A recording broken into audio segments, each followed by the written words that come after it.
The views expressed by our guests in the following video are solely the opinions of our guests and do not necessarily reflect the views and or opinions of the Ola 7 podcast show. Viewer discretion is advised.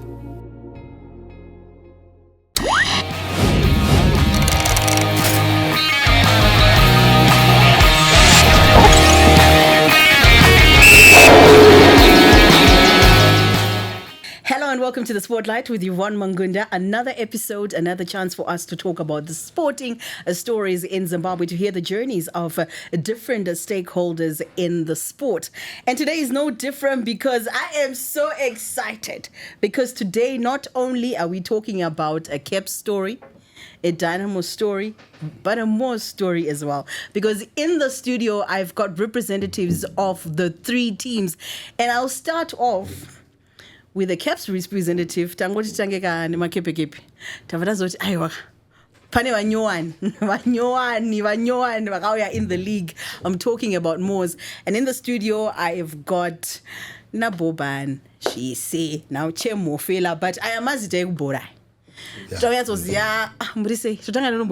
Yes, pama titles ipapo musava maregedze kuwedzera. The another title was mu Zimbabwe yese 2024. I'm the second runner fan of the year from our Premier Soccer League. Saka musakanga no isa title hiyo. Chemhofela vanotanga kudhara. But zitari pachitupa notichi. Yeah, zitangori pachitupa nonzi Richard Sunday. Ndora ndakapuwa nawabereki. Kupamoza. Yeah, Tawanda Mvengi. Mnozati what's surprising is in the studio munozona a new interview, but kuna muna atobva ava somewhere angosvika nekuti da kupinda mustudio ngangozvitaurira ega munhu iye kuti ari kubva ipi.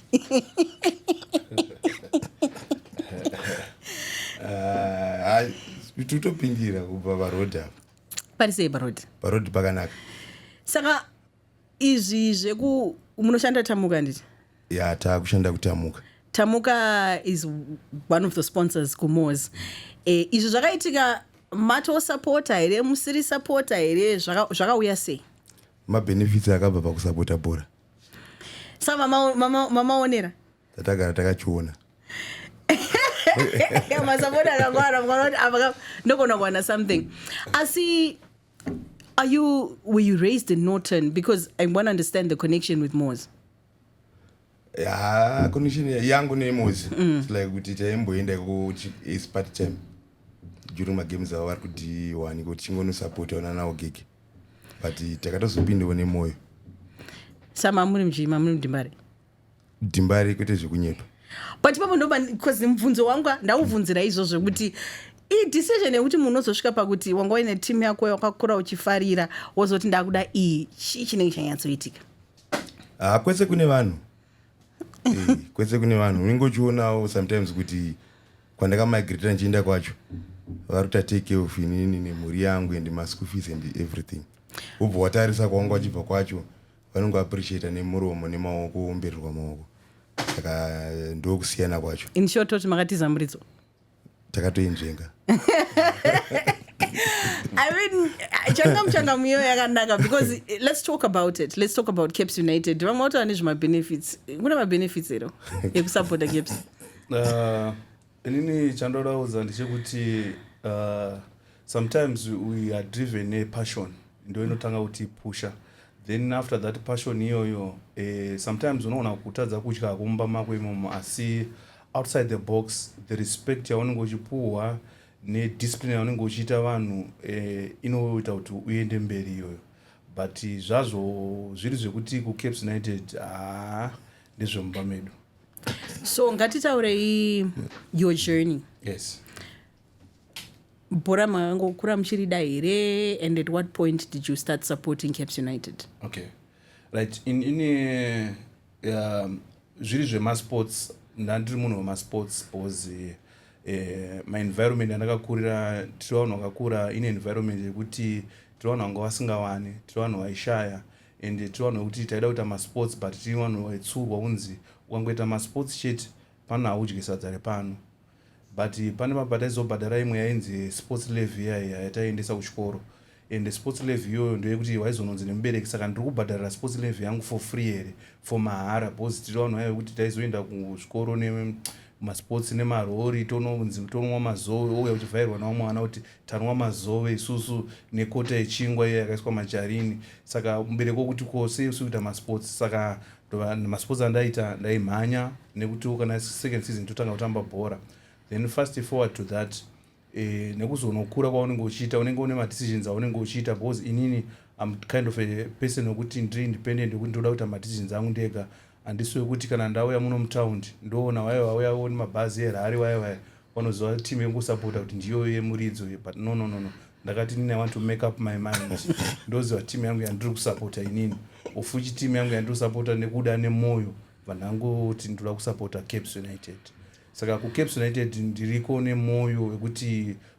itimu yandinofarira ine mastructures aya andinoita kuti ndinozvifarira kwete kuti ndoenda kutimu yekuti sekutaura kwazvaita recently ndinofara chaizvo nezvakaita saviro wangu wekuti you support bhora after bhora oona kuti pane something zvauri kuwana muburikidza nekuda kwebhora ndozvatirichitarisira kune mateams akawanda izvozvo. I see that jab. There's a lot of banter happening in the studio, and you find out why, because behind the scenes tina Ogege vachazouya zvavo vachitaura nezvedhimbare ndikuona kamuita muchikanda mamissiles. Aiwa ipapo kana yemamissiles kutaura chokwadi they don't have any reply because we don't want to turn the show into a war zone. We want to turn a show yekuti iwe constructive nekuti vanhu vadzidze vanhu vazive kuti why ndikaenda kusapota Caps United chii chandinowana ndikaenda kusapotawo iye manyuka maza chii chandinowana because mazita angu handisingadi kutaura mazita emamwe mateams especially vachangouya. But pamotaura about your upbringing kwanguri kupiwo? Right, inini I was born and bred pasari izvozvo pane team iri mudivision 1 panonzi pasari apo pemapai apo ndo pandakakurira ipapo ndichidzidza panonzi Eagle Secondary School. Eagle Secondary School is just next to Watershed. So ndopataiti isusu Watershed College yaitibatsira pakuti pamatoita masports vaiti mimi munoshaya can you come and incorporate it because taizonoita the same zone iroro ndo rataizonoenda kuna napeter house kuya toenda tichinomhanya tichinoita masports saka ndokwatainodzidza a lot about masports but my upbringing right now I'm still in touch with my other guys vanda ndinavo kuchikoro until now takatofoma group redu we talk about life nekwatakabva and zvakandipa ndiwe humble niwe discipline because my upbringing was not all that good. Tichitaura nyaya dzeupbringing ko imi makakurira kupi uye bhora makatanga kurifarira at what stage? Ndakakurira Kambuzuma ndoumba kwedu bhora mukoma wangu inondagara naye aisapota Caps United. That's right. In fact andosapota ndikati aisapota Caps United. That's good. Saka isusu pane kuzoviti pamba nemudhara ainzi Mangoma. He was a staunch Dynamos fan. Saka aizoti kana dhimbare yadya Caps zvaiita zvaitinakidza zvisingaiti. So I decided kuti team inongodyiwa iyi haina rwendo haina Caps United plus tikutaura zvinozikwa nemunhu wese kuti Caps dzingori nyaya and it's a shame una Chemhofela kuti amana amai vake vakamubereka vanonzwa sei munhu aisapota Caps United. Unorwadzisa mubereki wako zvina musima kwataka vanhu vakawandera hatongotaura idi nyaya chete dzongoti hatisakutataura Chemhofela. So Caps United zvanoida kuedza kuda kutsanangura kuti it's a seasoned team, it's a tried and tested team yekuti hatina zvimwe zvitsva zvatichanyanyovhunduka especially as we approach this 2025 season. Kana musingavhunduke zvakawanda nhasi tamukachinzwa kuti William Manondo aenda, what's your reaction of William Manondo's move to Zimbabwe? Personally ndisingadai rangu club but personally as Chemhofela it pains me zvinondirwadza because William Manondo, I remember he was once Mr. Chibuku, means you can't have a title without anything that you prove to the people. So now I know that he wanted to achieve something with Caps United, but anyway, something that will be happening behind the scenes that we can't comment. maybe ndozvinenge zvazvitsapa zvasvika, but personally as a fan of Cape United, I'm deeply saddened. But are you confident about this season? Very much confident. We can't be in a season whereby tichipinda tichiti not confident. I'm very much confident. And also last year we made a blunder, a very, very big blunder that doesn't happen in our culture as Cape United, that we have some pre-season matches. Last year takatamba nini inonzi team yekunotono iri mudivision yazopinda inonzi yapinda mupremier MWOS anditi takatamba nayo kunotono takatokanganisa zviri zvakawanda ipo paya. Because I know kuti dai tisina kubvira tatamba pre-season iyo vanhu vasina kuziva zvatiri kuronga zvatiri kubika isusu dai takaita prosper. So now this season I expect a very, very comfortable and a very bright season. First game we are going to Greenfield, then the second game will be in Rufaro Stadium with a newly promoted team and ambitious, but we know what we do. Them ground they are the 12th, the 24 vanenge vachitamba bhora, but isusu kumateresi uku tichapedzerana. Kupedzerana anzi tichapedzerana muri kuona seiko? Uyo anongotaurawo zvake. In fact vanhu vakumuziya vanongotaurisa. But at the end bhora rinozongomuzvimbira. But takatarisa, I want to take you back to last season. Yeah. Last 5 games. What was going through your mind as a supporter, as an individual? Because it was a tight race between MWOS and Scotland. Yeah, pambakashata. Because tichitaza gap ratambi tatombo leader naro. Then uzoona maperformance anga akuitika madraw, 4 madraw akatedzana. Zvinhu zvakaoma zvichokwadi. Izi supporter utombota undakatofunga kuti asa pamagame ari kutengeswa. Ndobana ndobvunza mubvunzo wekuti supporters have a tendency yekuti results kana anga achita zvikaramba zvonzi magame akutengeswa. Yeah, yes, supporters up to now ndozvataitaura in fact. Kuti pane zvakaitika because performance yedu yanamvera yambochinja. But zvinhu zvakaoma. Last game mawina. Last game tawina. But title hamuna kuwina. Mainzwa sei? Takato celebrate. Mainzwa sei? Handiri kwangu ngoni stadium, but mainzwa sei because you're celebrating, you've won, but the reality was hamuna. Yeah, tandisina but mwoyo medu tandine hope yekuti tichazoibata.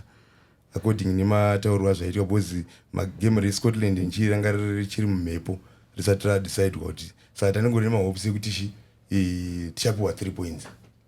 Karo ichapiwa 3 points. But unfortunately zvakaendawo nepamwe. Do you remember day rakataurwa decision yemechi yekaro mamuri kupi and reaction yenyu makanzwa sei? Last result yakazobuda yekuzoratidza kuti Scotland yapiwa 3 points ndandiri kumba. Saka kubva musi wabuda marizatio ndakatomboita mazuva ndisiri kumbonyasa kudya zvakanaka. Zvakandibata.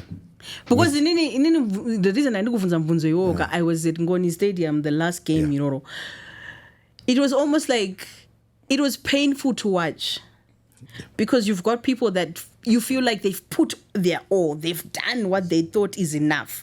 But even after a game, there was that hope don't worry, game rekaro ichi decision ichaenda in a way yekuti inoti benefita.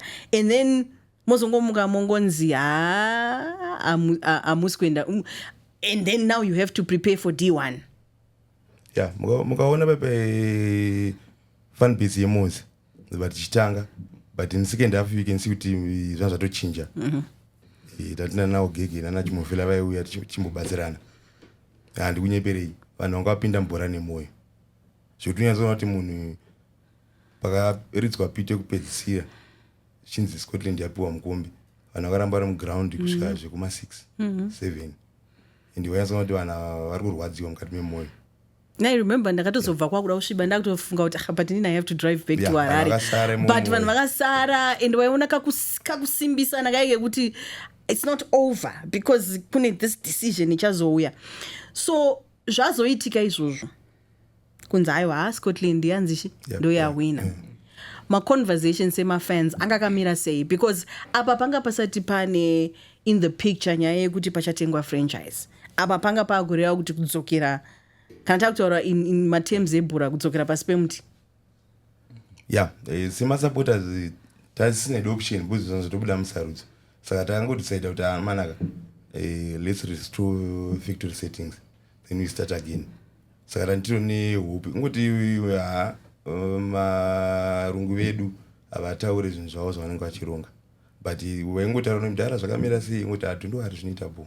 Saka vamwe yaiziva kuti at the end ndichazodai so, but aingotipa mahopes. Masupporters atanongoti ndozvabuda musarudzo, tanda kutotry kutofighta this season kuti tipinde. Saka munofara here kuti mauya through franchise kana kuti maybe you were hoping kuti next season muchazonyatsopinda fair sezvamamangoita this season? Necurrent situation irimo kai zvakanonetsa futi kuti tipinde. Okay. Enetsa futi because I mean auziya mamwe maclubs you see pane maclubs mamanyona ari kuuyawo ende anenge ane matargets avo vanenge zvanenge vakaronga endichi. Saka kutopinda kwatakaita I think kwatiri masupporters it's an advantage. Tatoomo hatichazotaura zvekuti hanzi takazokrosa border nekumvura here kana takazita sei, but tamo chikuru choti mutapinda. And takatarisa Chemhofela nyaya iyoyo yekuti you find with Zimbabwean supporters, especially very prominent obviously, that I'm exposed to, kuti yes there's rivalry when the teams are playing, but it seems pane unity iripo pama supporters, like he's saying kuti kune vaitoendawo unobatsirawo vamwe vachisupportawo teams dzinenge dzichita tichida kupinda mupremiership. Inyaya yei, do you have an association, personal relations here chi? Now chiri kuitika ndechekuti we are now modernizing things. Kudhara kwaiva nema-rivals ekuti kutoenda kubhora it was like a war. Yes. And zvekuti people they won't feel secure, but you want to change the mindset of the people. Kuti kana tichienda kubhora, bhora is 90 minutes. We are expecting 3 results: win, draw and a lose. And after bhora we become friends, and bhora it's a pressure. Ndokutaura kwati tichida kuita mazuva.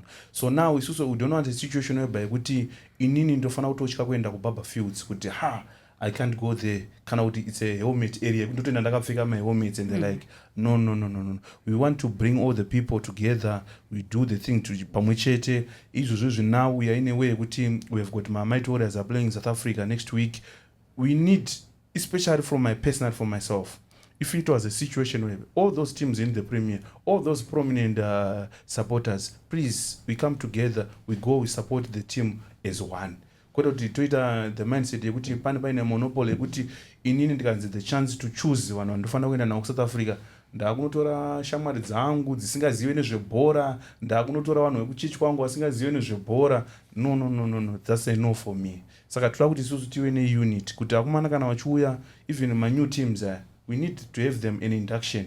Unonzwisa zvamaita zvekudivision 1 zviya zvekuti kana bhora parinopera munopinda muchizara muground, please ndoda kutaura kuPremier League munokwara nemafaini.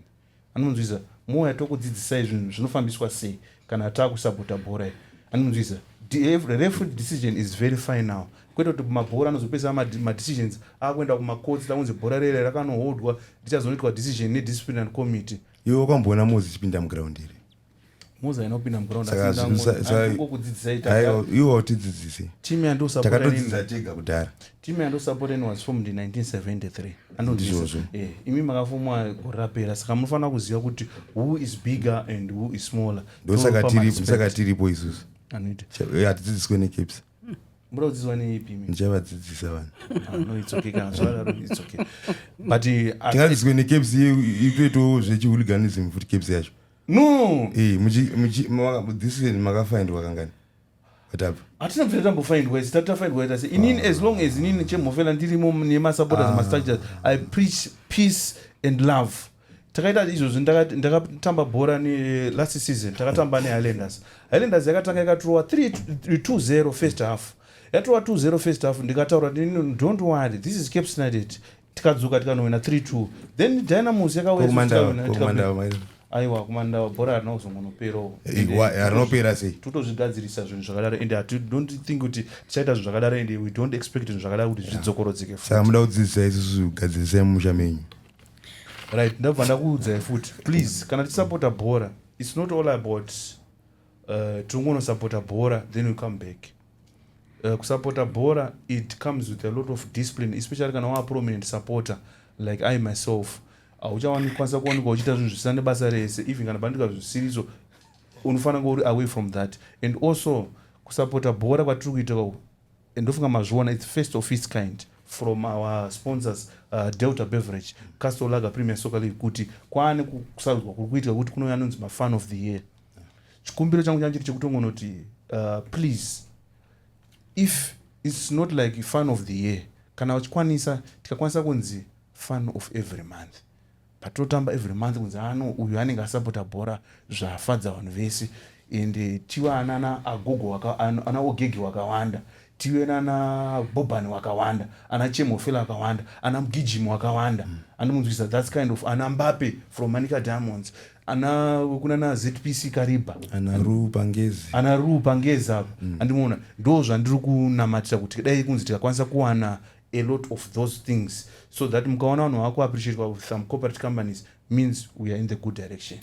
Very good words that you're talking about. Yeah, violence, hooliganism. But takatarisa even within my supporters actually, like you're saying, because kunema different factions, obviously. There will probably be Cape United supporters that look at you and think, I don't know what the team is. Yes. There will probably be one to say, uyu, nekutaka benefit akawana basa, saka akuda kuti udzira. Yes. So paine that. Yes. Zvinozokwanisika here kuita come across that message ye peace ye kusupporta in peace, because football is an emotional game. It's an emotional sport, and at that moment refaita zvinhu whether zviri right zviri wrong iwewe supporter uri kufila kuti apa tabirirwa. How then can we tackle this issue? Because kana already paine division kuma supporters. It means Richard hakwanise kumira achiti iwe mira zvauri kuita anonzi iwe unondiudzira ndakauya ndega ubhora. Okay. Right. Those are kind of things kuti kutosapota bhora kwatakuti ndosati isusu we are modernizing everything.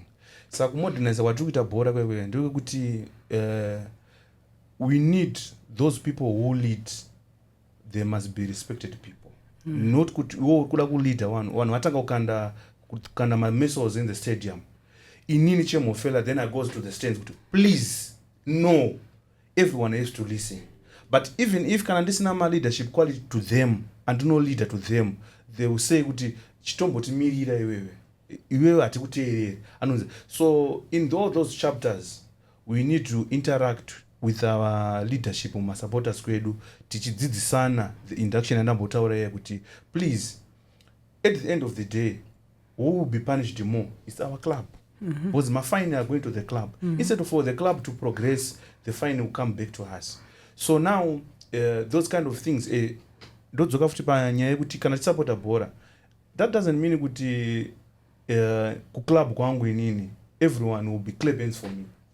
Kuti nomwe munhu sekutara kwamameta kuti ada kushamisira takambozviona izvi zvari kuita izvi takatombozviona izvi anoona you find even in the social media the comment section unotoona munhu muclub mako iweweka anotokuwedzera kuti kudhisa than the favor that you get from the opponent team. So those kind of things tinozvitambira zviriko ende vanhu vakadaro tinawo, but isusu we try by all means to be the good ambassadors. Good ambassadors. And takatarisa MWOS. Yeah. What are you hoping for this season? Murwanyowan, yes, but chicha mungati, for you as a fan, what would be a realistic target? Yeah, isusu tarisiro yedu this season ndiye kumobilize vanhu masupporter akawanda muZimbabwe munomu kuti vaite rally behind MWOS since iri new club iri kupinda. But say MWOS ndakatarisa hangu from a distance. What is the connection with MWOS and Dynamos? Why is it so easy for Dynamo supporters to come to MWOS? Makalazi rechi. I like kuti ndozo anchitaura na Chemhofela kuti panopamwe pekuti no respect wale masupporter. Respect how you do your things, like ana Ogege and like zvandaya kunchikudza about MWOS kuti taenda nawo akomana. So you find kuti masupporter ari Dynamos anokuti saka na Dynamos isina game and kuMWOS and kuMWOS wo transport yanga iripo kuti vanoenda kubhora mahara and chero kwamuda kuenda kune bhora. Saka vanhu vazhinji iwo kumasupporter Dynamos kuna mumwe akatozopinda nemwoyo zvokuti vakutoti sakugara kuMWOS. But is it also not my issues are kuitika with Dynamos? nema-grievances ane vanhu ne-leadership or ownership yeDynamos. It's also kukubatsira here as MWOS kuti kune mamwe masupporters ari kuzviramwa kuti taneta ne-every season having the same problems. Personal solution maybe tikamunotraya zvimwe zvinyowani. Yeah, ifani kuti vanopinda mateam pese manyowani. Even pakapinda plus FC Platinum. KuDynamos wakasheka futi. Kuza masupporters anobva kuti vanga vari kuzishavane vobva kuti tane team yekumba. So like Norton, ifani kuti vamwe vaisapota Dynamos vakatowanda vari kuNorton. Vanoti kuti takusapota yekumba kwedu kuti umhanya neMWOS. And Dynamos kwakushaya kuti munhu anongoti iteam yakarongeka. Kuti tiri kudiwa mazuva ano kuti ma-leaders edu ava nezvinhu zviri pachena transfer zvinonekwa nemasapota. We are not recognized naDynamos. Kandi ala ndikuudze chokwadi. Like kuti tichitera magame eDynamos kuBotswana. Ogege anokwanisa kuudza taipiwa mari naBoss Patrick weMWOS. Timu rangu maita basa tatomirira bhora riperi then topinda bhazi manheru aitipa mari yebhasi. Thanks timu rangu maita basa mandibatsira kusapota toenda kwese kwatakaenda this last year sechienda maWarriors and chii zvinhu zvese zvaitwa naPatrick. So you find kuti kwada kuwana munhu iyeka obva kuti ndikumbira kuti undibatsirewo this season umobilize masapota angu vadzidze chinonzi kusapota bhora handiti. Saka munhu iye unofanira kubvuma kumubatsira but vanenge vachiona manje veDynamos vari kumashure manje vatanga kuti yayesela kuti vatengesa haana Dynamos mumwoyo. No, tinayo mwoyo totoida because apa munhu akatituma kuda Dynamos ndakaida ndega but pakaita munhu anoda kubatsirwa iye achitaketa for my family nebasa rangu nechi ndinongomubatsirawo. But manje if I'm watching at home with everything that you guys have been saying, handizoti support yenyu is money driven. Mataura zvepassion. But kana munhu ari kuona kumba anogonofunga kuti but vanhu vakutaura zvekurereka kune munhu avabatsira vachiri kuita zvebhora here. No, kuMWOS hakuna munhu akambobhadharwa munhu. Hakuna munhu akambobhadharwa nosapota bhora. But ndichida kuwedzera ipapo futi ka. You know, we are family men, we are grown up people. So somehow what we do is we have to be very cautious. Indobuda ini paTV ndakapfeka ziheti rangu rere. Ndakapfeka zitai rangu rere. Ndobuda paTV. But rendo ndanga kuti but baba vari kubuda vachifara kudai vasati vabhadhara renda iri boere yavangazoita hatiuzivisa. So somehow it's not like a monetization but it's a token of appreciation. We need that warmth accommodate kwa ikoko kuti appreciate that what you are doing is good. Anonzvisa. But if you fail to appreciate me don't appreciate somewhere else. Ndoenda kwandino appreciate because I know kuti on my own for the sake of it ndato brand. Because when I give kudos kune Castola Gabriel Sogarik. Yakandi appreciate zvandakafarira. It's a small gesture but I appreciate it kuti ndinobuda pa social media neonzi ndibaba omwe munhu iwawo mwana wangu ari kutukwa murume omwe munhu iye it's my wife ari kutukwa mukwasha omwe munhu iye ndate zvarangu ari kutukwa anonzvisa. So now that thing ndinofanira kuzoti kana vanhu iye vachitukwa I had to compensate that nekuti ndaitirwa something chandino appreciate. So same applies my clubs edu aya. Inini I'm not a kind of a person ekuti ndosvika pa stadium pepe kana kuti ndosvika nonzi chimbomira mukiu kana kuti so I know that I'm now a brand. I have to be appreciated. I know Chemhofela, you've got a privilege card that you get from your club. Because you can't take it away. Even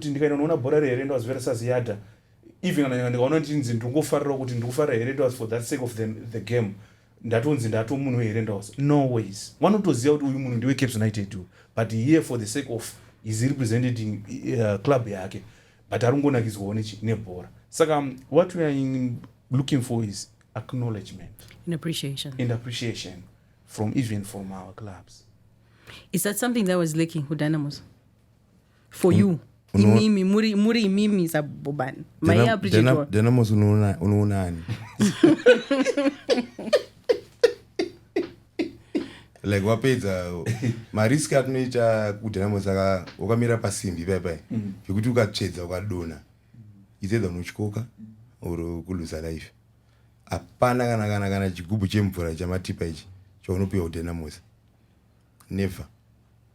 But aisinyaya yekuti yakakura here because vangazovakwanisa here masapota ese yakakura zvishuwa but inini zvishuwa Borban vakaradze kundiziya zvekungoti Borban takupowo kadhi kuti ungopindisa mbora mukatona tiri pagate paya tichiita kunge vanhu vasina kukwana chitozonzi upinde ino tonobhadhara wapedza unobhadhara nemoyo wako wotokwidza kwe wotanga kutoimba wapedza wotodzika mangwana kuti ndizvozvo wobva wazotamana saka hazvisi kuoneka here.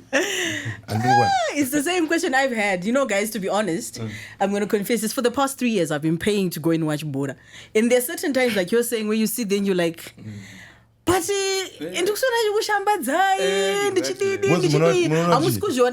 you then can't say to me,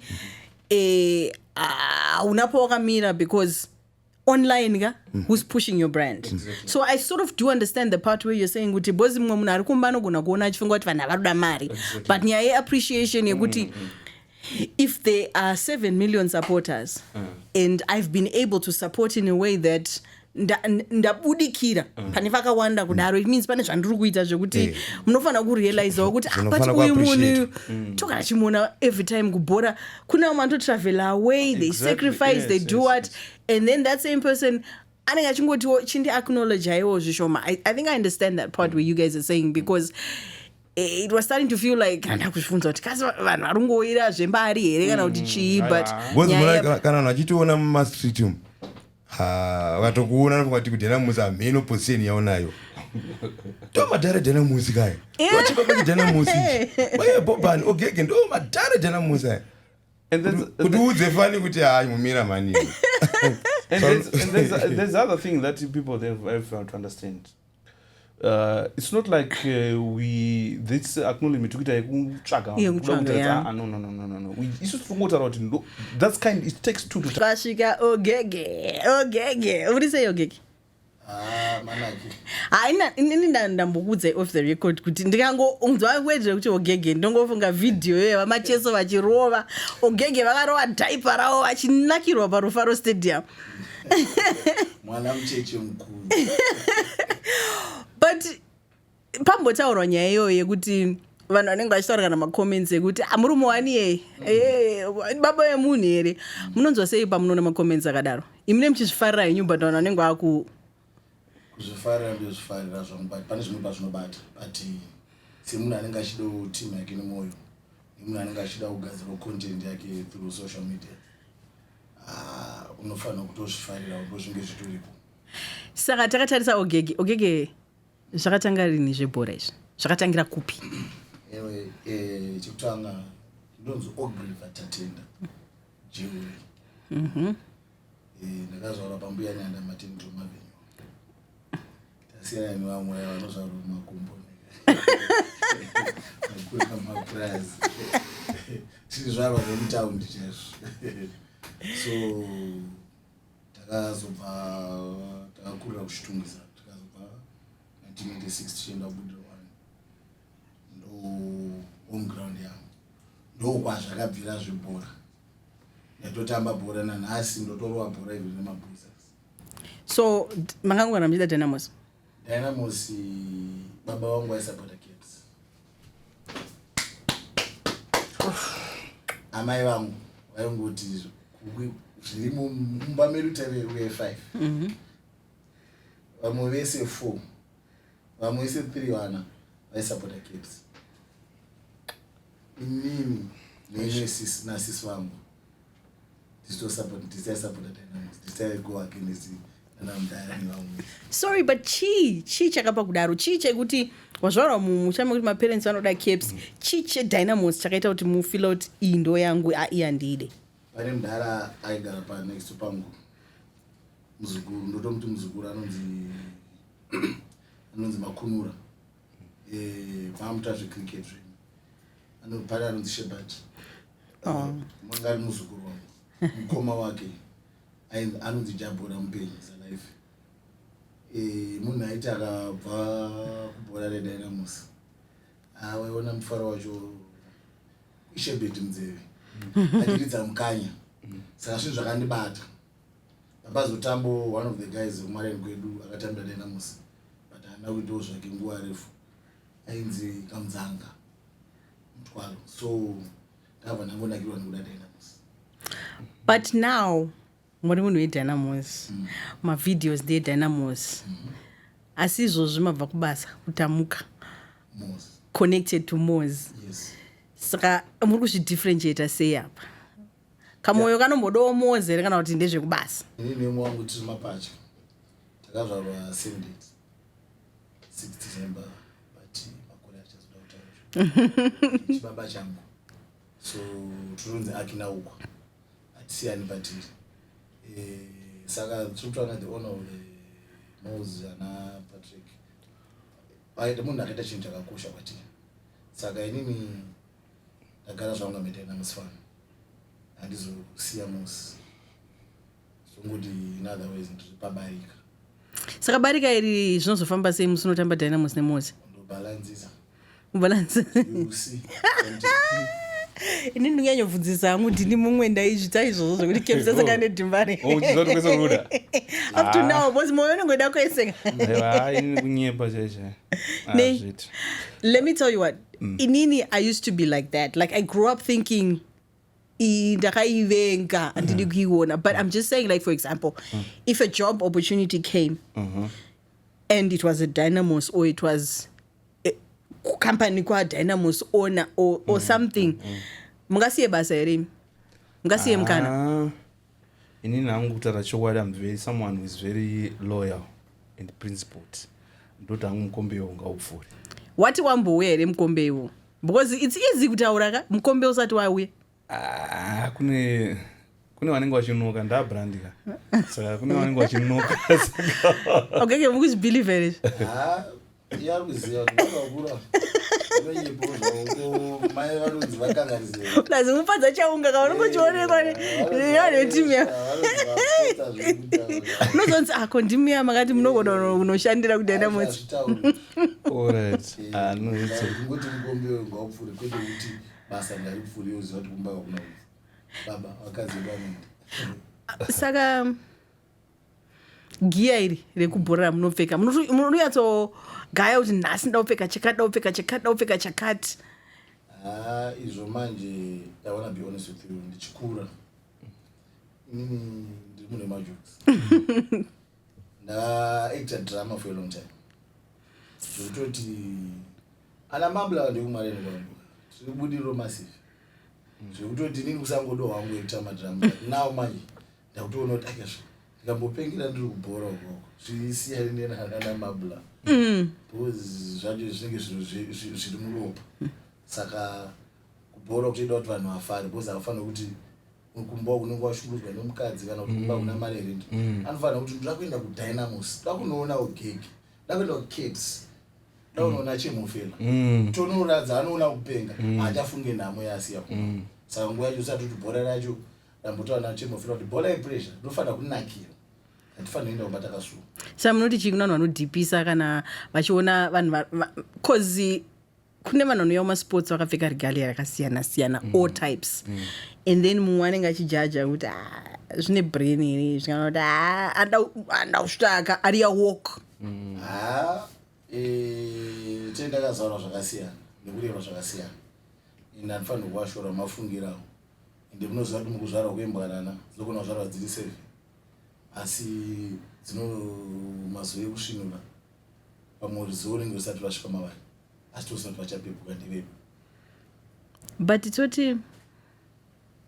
hypothetical. Maybe this year, maybe next year, maybe the year after. MWOS iri patop. Hairi kuchimhanya season yese. Timbari iri kustruggle. Munomhanya neipi? Ndambogara ndataura hamukarambika mukadzi kana mwarashika. Nongoramba uina boys ndozvatasarudza. Ndo handisiye Dynamos. Handisiye MWOS. Ibarika rangu. Saka imi kutobvuma yenyu kuti iri ibarika rangu. Aiwa ibarika rangu.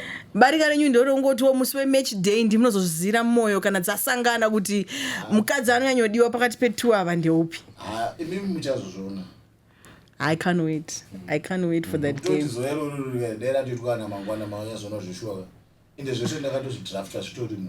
But inini, let's make a bet. I think he will wear MWOS. Who? Notanga package. Dynamos can move.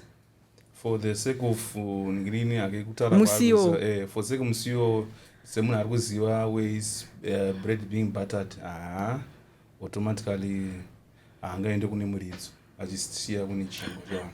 Right, Mozi yakandichiva. Okay. Yandichiva yaona zvandaita zvichibva pasi pemwoyo wangu.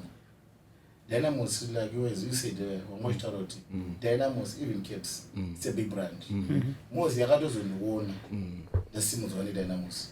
So inini hangu handikwanise kutuka Dynamos. Okay. Hapana musha usina zvavo. Musha wese une zvavo. Ine maps and down. So handizoda kumenshina zvinhu zvakawanda wanda. But to be honest with you, Dynamos chero kanditadzira secret yangu. Mozi chero kanditadzira secret yangu because ndo unobva chimba chevana. So hapana musha usina zvavo. But ndingataura nyaya yokuti hapana musha usina zvavo. Munozviona sei situation iriko zvingagadzirisike sei because already season yatotanga and in the first month kwakatotanga kuita maboycotts training because of nyaya dzemari. And achichinji nyowani kudynamos chinje kuti for the longest time even statement rekuti kutambira muridzo rinoreva zvakawanda in terms of financial standing yeteam yamunoda imimi. Zvingagadzirisike sei kuti sarambe tichingoita same scenario or kutongojaira kuti ndo zviri mumusha. Uruwana brand atakapfeka Sakunda. It's a big brand. Noda ari inini pamazira ndinoita Sakunda. Inoda zvinhu zvitwasi. So ndakutongoti Mwari avapindire voga. Mubati vebasa revari kuba vachitungamira Dynamos. Vaito zvinhu zviri proper. Because nowadays vafana vedu vachibva kumba vanenge vasiya muri. Haisi nyore kuti vafana vave tinozongwatuka zvedu tiri kumastands. Of which inini handifada zvinhu izvozvo. Uzafana vanenge vachito hapana paanobva kumba munhu achiti ndoda unotyisa Dynamos. No. Asi angachirudo zvinhu zvinoramba. That's why itaura kuti mbora mune 3 results. Win, lose, draw. Saka isoti vafana vakadyiwa tofanira kuve navo tisachidyiwa. Vakawina ngatifane navo. Tikadrowa morale ngaingoita the same. So muri kuona sei influx the so-called money bags. Ma-teams ane mari. Ma-teams ane order. And the threat against ma-teams aya agara aripo. Because taona even off-season. And you are testing to it kuti munhu atadze kuenda kwaanenge offer mari. Yeah, I want to be honest with you. Inini ndoti papinda ma-teams like Scotland, MWOS, for example. FC Platinum, Guest Platinum. Mura anofanira kuve competitive. Ana Dynamos yedu tichikura taiziva kuti vaingotambirawo zvavo muridzo asi ezvinezvi mari dzogona kuti tichibuda vafanira vachioteo something. Because there is life after football. Saka vafana vedu ava vanofanira kuzivikanwa kuti Dynamos ikaiswa pressure nzonzi MWOS kuri kupuhwa mari, kuScotland kuri kupuhwa mari. Kana vanga vasingatsvage, vanga vakarelaxa vachirara nebasa muhomwe, vasingatsvage masponsor, izvi zvingava chichangamuka. Because vanhu vazhinji vaakuonera. Haisi nyore. For example, unozvezvi ndamamutani nawo Yamanondo atoenda. Inini ame Dynamos fan. But ndatorwadziwa. But hapana zvaangazvita. Afoswa nesituation. Saka ivo vaiva manje maclubs apinda like the Scotland himself MWOS vari kutovhura vanhu maso kuti aiwa kune zvimwe zvavari kutointroduce zvangasingazikanwi zvanga zvakafuzvirwa. Saka ivo vanhu ivavo tototi ngavarambe vakadaro bhora ngarive competitive. Asi ratiri kana ratanga tunoona muground. Munoona sei your input on topic yedu? Yeah, my input yangu inoti, you know, those big 3 teams, those are the pace setters for the Premier League. Yes. Do you know kuti it's very hard for a small team chango joina kuti let's say Cape United yobva yaenda for the for their camping on a low hotel. Then wafana we new teams obva vanoti no isusu muda kuti tinogara pahotel apa azviite vanobva vatanga kuzonzi imuda kutomboramba Cape United chaicho iteam hombe but yakatombogara pahotel apa. Saka imimi what's so special about you? So now we like these kind of teams. And muri kuona dzimwe teams dzatataura dzimwe dzapinda izvozvi. Scotland they are doing their pre-main season. Zambia zvese they are posting on the social media. what are we doing big teams? Tinotozvida kuti teams dzedu dziite ma-preseason akadaro. Ana Simba Bora, they were in South Africa. Anonzisa. It's also, what are we doing? Tikuona ngezvisiri zvebhora, but they are setting the pace for us. Could please pull up your socks under Dynamos. This is what you have to do. Even our training facilities, tofana ichitraina kune ma-standards anodiwa. Izvo ma-preseason edaya. Tasifana titora kuti Cape United yakaenda overseas for preseason. So we like them, my newcomers are. They are setting the pace for us, my big teams atinawo isusu. So I agree what is utaona Ogege kuti vanhu vakadaro so tinovada. Deva pasina vanhu vakadaro so we ought to relax. And then right now Zimbabwe has turned a new leaf. January was a new leaf was turned kuzifa with the new board, and there's obviously expectation when there's a new board and new people that come. Individually, what are you hoping that this new administration would do for our game? Right. Chemtanga and fire was why there's a new blood. Slash Pomero. For example, Nobile Magwizi is the SIFA president. Tinana Brighton Prime Jump. You are a fresh blood. And now you phone. And it. And what's the bad battery? Kunana Tinana Benz.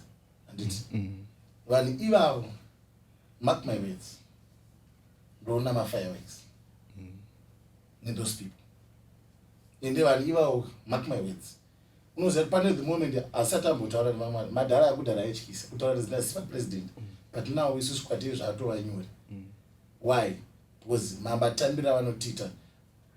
Me Burari English and Garaita. Is which I don't watch my chit, Kapama ground. Gachukuru needs, Simat Problem Sarah Kaita, Satu Remgua, could try to Masho Casas Shiki, Akaipa from my supporters. In Tilbaba Pacific, I'm very happy, and I congratulate President Magwizi, and we are 100% behind him, and with his entire board. With what they are doing within a small space of time, we are seeing the positive result. And also, acknowledgement. You know, sometimes it's not easy for someone kunopinda momwe make achinoti ndikuenda kubhora to support your team, your national team, South Africa, with your own funding. It's not easy. And I'm very happy if those guys, they see the passion in some of us, my fans, could I know these guys have got the passion, and we are 100% behind them. And also acknowledgement. Recently, takaperekeza vasikana mamaitorias to Angola. You know, I felt so humbled. Ni appreciation yandakapuwa na maitorias coach anonzi Queen 15 wewe. Unozakati you have shown us kuti you have got a passion in what we are doing. Is so someone are very humble that you can talk and exchange uchitaura naye notes kuti no, I think mkaita positive result. I think we are 100% behind you. Toenda futi kuna national team Magnis. It's down to earth, that guy. Yes. Pakatanga kupinda introduce we went there, unoza even the accommodation yanokupa. We were in South Africa. Unoenda ku hotel uchitaura naye munhu kuti tanotokutaura kuti no guys pane batiri kukanganisira uchisama inputs saying we were together in Cameroon. You throw a joke on me akati both my waiters pa Cameroon, they were wearing green and white. So let's come upstairs there. There are your teams there. People are saying, you know, someone was very open. So we need that kind of interaction between the federation and us, the fans. That we air our thoughts, we air our views to them. So that when we go to the stadium, we are not like we are enemies. We know we are moving in the same wave. And I think I keep picking this thing you're talking about, appreciation. And when we spoke about the appreciation part, the first part, Ogege mamsat mauya. How important is nyaye appreciation? Yakuti yes, ndavamba kwangu, ndawe supporta bora, ndashansa mari yangu, but just being acknowledged for just having done that act. Yeah, izo zvakakosha. Asi ndosatataura kuti maclubs before about apinda muliga ari kutopisa, ari kutochenjedza vanhu kuziva kuti support yakakosha. Izvo zvingadakuita samasupporter ari kutwa Scotland, masupporters ayagena last year up to now, toenda kuMWOS at the same time. Kwekwe. izvozvo zvinotokudza kuti vanhu ivavo it's a new blood. That's why tiri kutaura kuti bhora rasiyana. Saka mabig clubs edu akutoona kana anga asati aona ndosati atachicha ngapepuke kunze kwakaedza kare. Saka vanofanira bozi kutukirwa totukwa kupfeka pamba murume ngura akaita senyukanipasa nezidumbu rangu apa titone vana vatomayunivhesiti vapedza mayunivhesiti vakapasa handiti chekutanga ndotanga kutenda wamagwezi vakazondibatsirawo vakanditi mwana wangu kuti vachandifanda. Then I saw an article about the fact that your child I went to university and then they're chipping in because of support yamnopa. Yes. Kubenga kubuya. Kunonzi kubenga nevanhu vedu. Murume wani, mkwasha wani. So I'm not going to kumbere ngwani mwanangu pampari yarabhadhara. But zvinofamba sei manje kuhama vanenge vachinzwisisa here kana mine vakwasha mati mane vakwasha kandi muchazoita vakwasha vanhu vanenge because pane dzimwe nguva, let's be realistic, pane dzimwe nguva dzekuti unoona munhu achiita zvaro tova kuti because unenge uchifunga maybe hama dzako type dzehama dzako ufunga kuti unane hama here chekutanga da kuudze masister akabionisiti pane song yakaimbwa kare usambonyara yeah ukanyara augwazi auchi because izvozvo ndikaita chakaipa vanhu vanotaura ndikaita chakanaka havamire futi kuti asikutaura so izvozvo hazvindimisi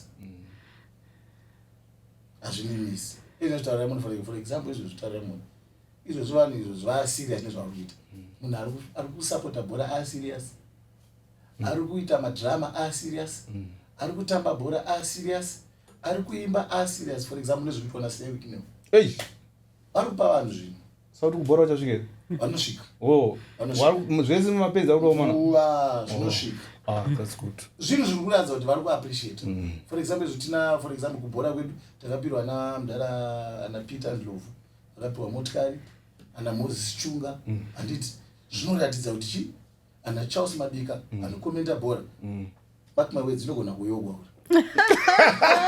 saka izvozvo zvikuratidza kuti vanhu ivavo manje I didn't see that one coming uchaona inguva chete inenge isati yatendeka unogona kuti tasingamboziva kuti tichasvika kusapota Dynamos svika patarenasi but ndimwari nenguva but chii chinopa because mubvunzo wadavunza mese muri 2 kuti how long did it take you chii chinopa kuti munhu azosvika ipapo pastage yatiri kutaura yeye kuti bhei rese rakazara vanhu topesa takuziva kuti kuna Richard kuna Ogege what are the certain things that you think you guys did that made you outstanding out of because masapota anenge akawanda musapoti matimu ane vanhu vashoma zvimwe zvinhu ndichida kutaura ka it's all about izvozvo haikusi kuti kumwe kwachona kugona kwedu kuti kunyina kweda asi kundozoona kuti something chekuti iwewe unenge utone zodzo nacho a glory inenge itori pauri that can pick you out from all those people because it's not easy what we are doing like now it's not like a thing yekuti tinongoita for the past but it's now like more like an art to us wakutoziva because already unotoziva kuti pane mumwe munhu ada kutouya kubhora not for the sake of the performance of the team yakaisi kutamba but ada kuona kuti nhasi Ogege ari kuya akaita sena ndoda kuona kuti nhasi Chemhofela ndeipi yakarohwa naChemhofela not Ogege this season anenge aine ipi ndanonokerwa nekuona kuti bozoziva kuti dhaipa rine richambotsvetwa neshungu kuda kuona kuti Ogege vari kuenda saka it's more like art that we are doing and we know kuti we want to put the smiles on the people animunzvisa vanhu vanenge vakaremerwa mukaona vanhu vachiya kubhora kwekweyo vanhu vakaremerwa nezvinhu zvakawanda ende vanhu vakatsamwa vanhu vane stress but isusu we take away that stress for those 90 minutes please kana tapedza bhora muzotsakurana nestress dzenyu moenda nadzo kumba asi kana mauya munhandare isusu hatisi kutomboda anything like stress kwati muground but have we gotten to the point where our stadiums are now family friendly because kumasapota uko kune zvinomboimbwa kune zvinomboitika is it a family friendly environment and if not what can we do yeah Right. That iyo yekuningina that culture tikutraya kuda kuibvisa patabvisa hooliganism, patabvisa vulgar neviolence nemukanda missiles tikuda kuzvibvisa. Why? Because takuisa mindset yekuti wauri kutuka iye after the bora uchamuona is your brother.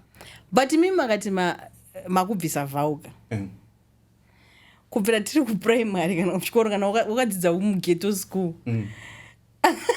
amusibona zvimasong zviri fani here. Has it not been part of the culture yekungofunga kuti kana tiri kumasports tinongoimba zvimwe zvimasong zviri fani? Right.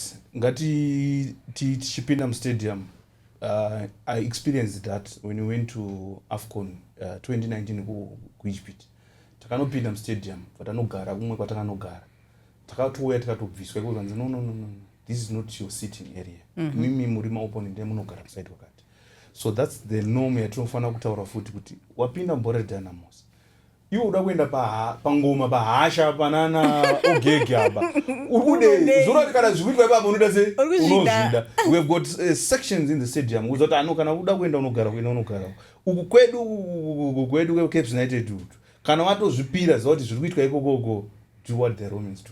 Pandine shungu mnoza ndine shungu yekumboenda. I've said this all season but ezvo ndaukwata because nombotuka Dynamos, but my dream has always been kumboenda pa Vietnam bahasha but zvakunetsa because nomomunga ndakatuka timba. No ndoza ndikutaura my sister iwo kuti uri kutyira izvo zvinodadza bhora masapotora rakuto vasiyani zvakuda ko ukasvika muna vati iwo Yvonne Musiyo wakamboposta uchiti Dynamos zvakati hazvichaiti because you remember in the previous episode we had Marco Gold on the show amborowa kwakudhara but akatomborowa nyaya yekunzi mudhara ziya zvaunonyora. But let me give you an example. Chemhofela that article makasangana nayo yebhasi gokwe manoti ganda wari ichitekete makaiona ende yakaenda kwese. But andina kana anyone saying a day randakambofamba chita kumana ndazosangana nevanhu veDynamos ndaiswa pakona ndabatwa kunzi kuiwo chiti chii bhazi redu. That's the culture that we want. Zvembora it's 90 minutes zvembora kazviko zvembora zoperera imomo. After the bora we are now friends. That's the culture that we want.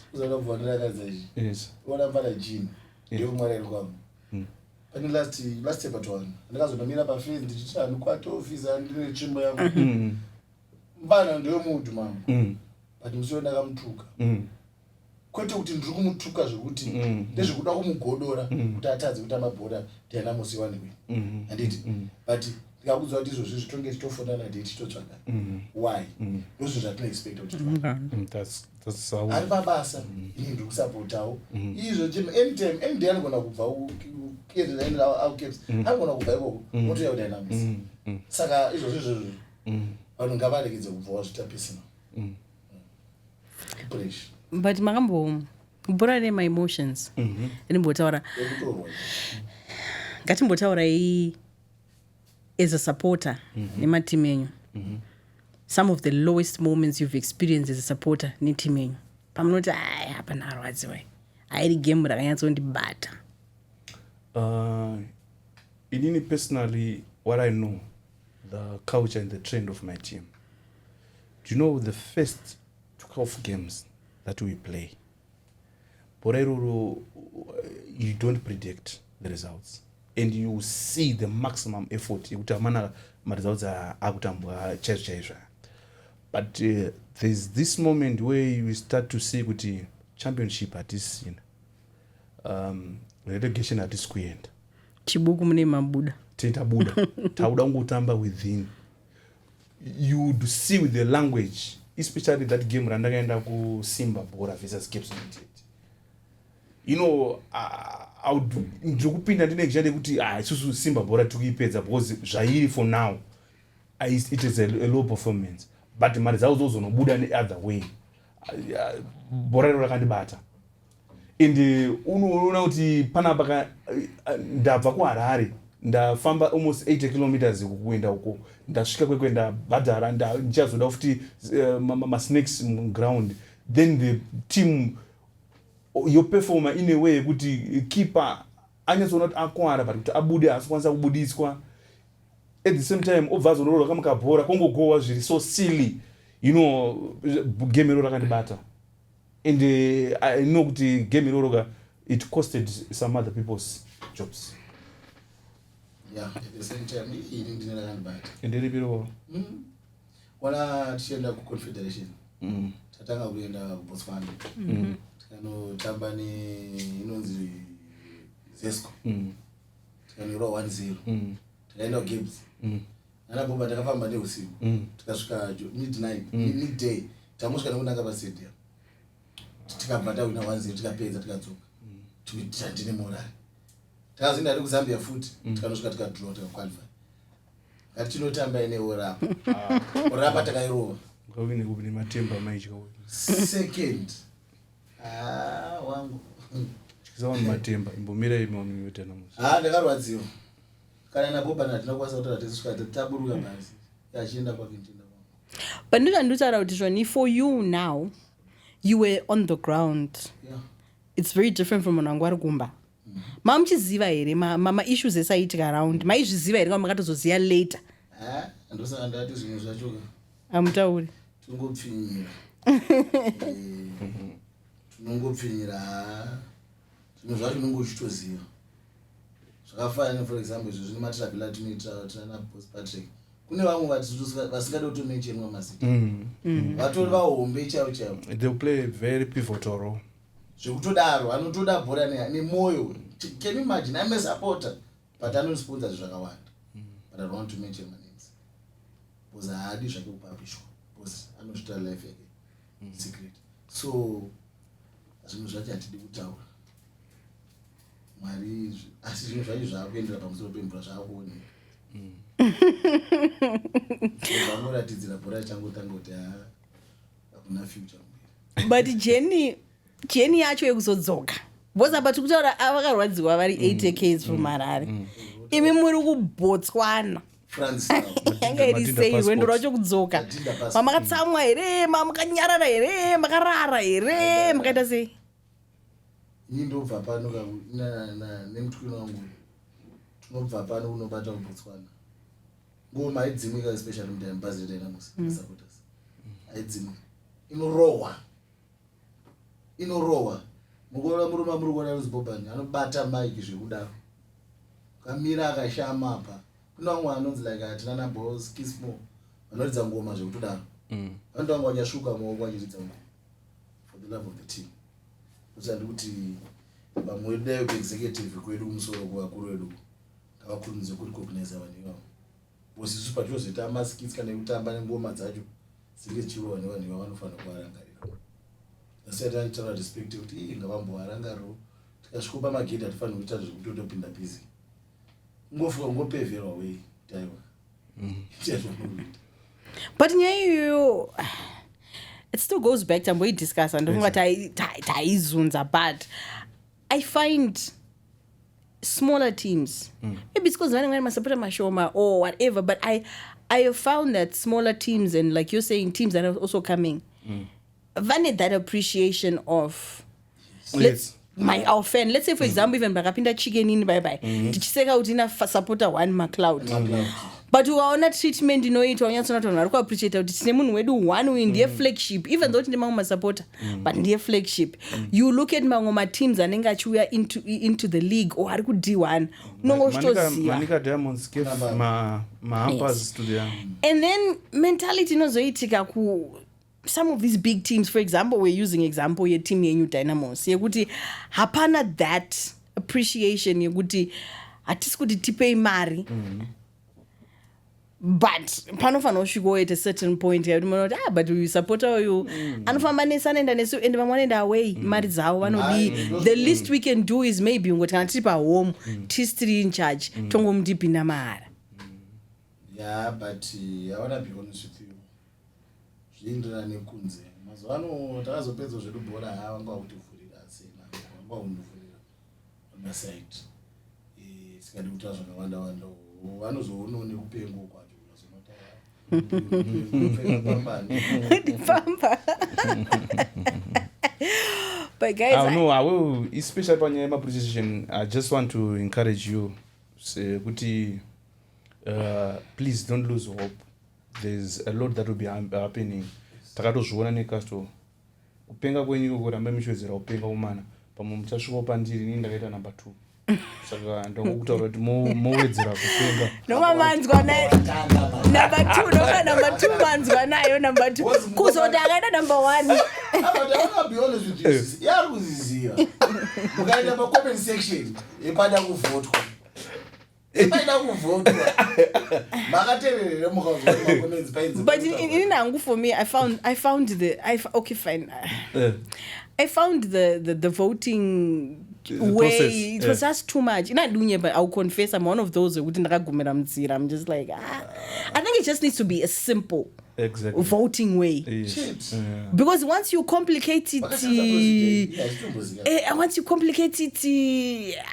for me, I remember it's for authentication, maybe. I know it's for authentication, but ndakatry awo plus vamanditumira ndakatry awo but ndakagumira muzira ndaona kuti komana kwanguda kuvhotera richatiri kuramba process ichienda section mali mai kuzotsvaka Ogege no problem mana mucheche mukuru my brother try next time Chemhofela is aiwa ini ndototi chekutanga ina ndatokanganwa ndofanira kutokomreject thank you so much my brother. Thank you so much. Chiworo, my sister. Yes. Thank you so much. I think for people that are even watching the show, a lot of it has been. There's a lot of banter in between. Take away my jokes. It's banter because, like they're saying, supporter. You should be able to tease each other. I should be able to sit there and say, without somebody getting emotional. I should be able to say, Caps United, I'm not big. And people, because you find on social media, especially people, avatane ukecha. But social media. And going forward, because time media but my clubs edu, especially these traditional, the so-called big 3, their utilization of social media, because true my clubs manyona so Scotland not mukira kama kuseni usati wa fema paiswa ime usati wadi paiswa ime post, like they're constantly updating and telling people, and we've even seen them going a step forward by bringing vanengwa chinzi indovari ma-experts. For example, vana Javas akatobviswa kubulawayo because vangona bulawayo Chiefs zvayaita voti uya kuScotland vana Chioniso vachienda kusimba bhora, but then the traditional tobvisa Highlanders babos Highlanders inomira but tichasa Caps neDynamos noma teams enyu panyaya dzesocial media is muri kuzoona sei chii chingaitike kuti maclubs enyu because team inonzi ne7 million oenda paFacebook. I wanna be honest with you, ngavachechuki paipa pakudiwa vanhu vanoshanda, pakudiwa vanhu vanoita zvebasa oze izvozvo kwatotasa maplatforms edu especially Dynamos akatodzikira hatingakundinwa neScotland kunyepa. It's a lie. Nzwanzi Caps yakunonwa neScotland kana kuti MWOS kana kuti but it's a lie. But unoona kuti marunning atiri kuita Dynamos, we are running tukurana even Caps tukurana ngetukurana ngemusika tisingazivi kuti tine chitoro chihombe. I think that one is a noble point because right now these days in everything that we are doing, it's now all about the social media. So the social media is faster than how you want to operate your organization. Matorasika. Because vanhu chavanotaka kuona news vatodziona musocial media kuti uyu kwatodai so munhu wega paari pese is the journalist adaiso akutoposta akutoposta. So nyaya iripo ndeyekuti maclubs edu they have to have vanhu varipo vanotocontrola these social media platforms, be it on the X, be it on the Instagram, be it on the Facebook. You find kuti pane chimwe chaunoona kuti chiri hilarious chikunakidza, like for me inini ndanominatwa neDelta. Do you know kuti social media endo yeclub yangu inofana kutofara kuti you've got this one yototanga kuganda kuposta izvozvo, but ukaona isingaposti zvinhu zvakadaro izvozvo ichitangirwa nevamwe vanhu kana kuti mamwe maorganization there's something wrong with happening with our social kana media. kuposta president vaine player vachimhoresana mapezo daro moti anzi aiwa hatisati amusaina andimazvona manje saka I think that area it needs vanhu vanonyatsozvipusha zvinhu izvozvo. People need updates, people need the score line anonzisa as a new curriculum ngavapfambirana nenguva makala anzi maclubs eda kudhara yafambirana nezvinhu hatichaita madhongi abcd kwane makala kwane maproject kwane heritage based curriculum. So I'm so glad guys for you guys to come into the studio, and I'm very, very excited. This is not the last time, because I feel like we always need to have these insights into my fans, especially like when we are approaching like yes. Debedu want to tichizata mafaya wekise madebedu. I think Mozi. I can't wait. MWOS versus Dynamos. Ogege na Borban. But Simba versus Dynamos. Unonanzwa. Nduti vanhu ngauya in numbers mse Saturday. Kusasiye vana turi kuwada ground. Yeah, especially talking about nyaya iyoyo, muri kuona sei prediction nombotanga vasiri involved, muri kuona sei Simba versus Dynamos pa Saturday?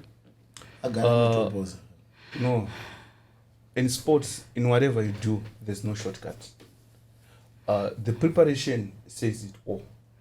You can't have someone who has got a preparation over Limpopo, then he comes here where I'm then someone with my preparations hake backyard, automatically Simba Bora is going to take it. But kune vamwe uchikoro vaikrema vapa do vogotopasa mumwe aita usiku wese achistart ndosanataura kuti izvozvo zvazvo academic wise but masports haana shortcut. I get you. Once you don't train, once you don't practice well, don't ever think kuti mombe nonokorera pamarket. Azviiti. So zvenyu zvamakaita zvezvo zvengezi, please Dynamos, stop it forthwith. Munzvisa zvekuuya nezvigure muground zvamakaita panhingiri pangezi muchitamba chibuku cup zvezvo ngazvipere zvekutamba nezvigure muground. Simba Bora, I think, is going to take it with a very cool 1-0. It was very predictable. It's very green after all. Muri kuona sei Ogege game race rakapera kaizvo igaroziva kuti mai mukadzi wababa Simba Bora yakati zvuma last time zvikazotadza unopera paya panga pana umwe coach pana mablanyu ndibaba mushori wazvake pakuona asi mudara is very intelligent zvinhu zvakapera izvo kune dzimwe krimu dzakatorwa idzo muchaonera zvinhu tonanza zvigumu. But tiri kunzika imimi mauya uchikoro musina kudya mukutamba nevakadya vaguta vauya vane malunch box. Vamanje kusaziva manje kune vakapindira kuseri vari kuvapa chikafu zvavobva wanyarira vasikada kunencheniwa nemazita. Anenzeve anzwa. We'll see what happened on Saturday. Obviously, it is the Castle Challenge Cup. That is the match that happens between the Castle Laga Premier Soccer League winners as well as the Chibuku Super Cup winners. In this case, Chibuku Super Cup Dynamos, then Castle Laga Premier Soccer League Simba Bora. So I'll make sure that I'll update you, obviously, as usual, on my platform, Yvonne Mangunda on Facebook, on what will be happening. But it's been great. It's been good. Thank you guys for coming, and thank you very much for the banter, and hoping that this season things will happen with team zenyu zvichaita. Handizivi kuti achawina ndiani pakati pematimu enyu here kuti pane dzakauya nedzimwe dzisiri mustudio, but I'm hoping that 2025 football will be the winner at the end of the day, whoever wins, and that there will be no violence. Yes. Especially no team zenyu padzinosangana. Gore zvasiyana muchaona mapurisa itaziva kuti Bora neDynamos inge riri tense necaps tazotenge riri tense nenhau dzemapurisa kuya nemabhiza nemazimbo kakadaizo aiwa tagomuka aiwa izvo zvatichaita zve say no to violence usati kuti vanhu ngavauya nevanhu Jeuta yakapindira PSA chirungu uchi chete muchasekera vanhu chavanofanira kuziva kuti vanhu vakauya newana tina vanhu vanofanira kuraramawo nekumaground uku tana ana Terence vanoita sei vanofanira nzara saka vanhu vakauya newana ana Terence vanoraramawo. Shout out to Terence, well known ice cream provider. Yeah, sure. Wanaenda Bora usina kudya ice cream ya Terence. Unakwenda urufaro. Unakwenda urufaro. Kana nzungu. Ameno kwa udengo waina unakwenda Bora. Thank you, guys. Thank you for being on the show. Until the next time, hoping that you got insight into supporters' views as well as the banter that happens in the terraces. Goodbye.